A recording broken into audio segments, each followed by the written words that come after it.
ঘন্টা লেগেই যায়। আমরা যখন পার্লারে করি বা কোনো সেন্টারে যখন করাচ্ছি ক্লাসে, তখন কিন্তু এটা 2 ঘন্টা লেগে যায়। তার কারণ হচ্ছে পুরোপুরি 5 মিনিট দেওয়া, পুরোপুরি স্ক্রাব রেখে দেওয়া, পুরোপুরি প্যাক রেখে দেওয়া। প্রপার করি তখন কিন্তু 2 ঘন্টা লেগেই যায়, বেশি ছাড়া কম না।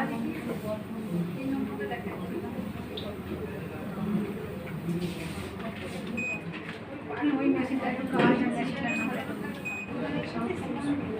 তাই না?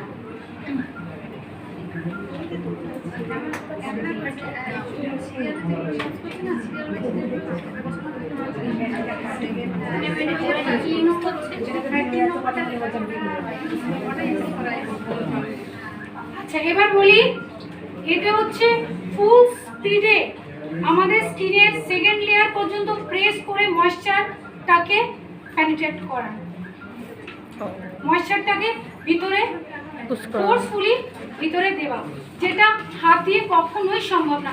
এটা কিন্তু দারুণ একটা কাজ। আমরা আল্ট্রাসনিক করেছি, গ্যালভ্যানিক করেছি, ওজন করেছি, কিন্তু এরকম ধরনের কিন্তু আমরা আগে সেইভাবে ইউজ করিনি। এটা দারুণ একটা কাজ।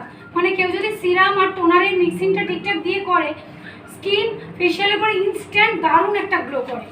যেটা আমরা হাত দিলে কি হয়, কিছুটা অবজার্ভ করে, কিছুটা এমনি নষ্ট হয়। এটা টোটালি ভিতরে কিন্তু চলে যাচ্ছে।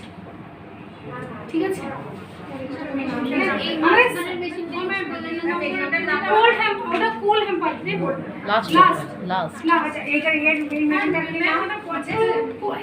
এটা কম্প্রেসার।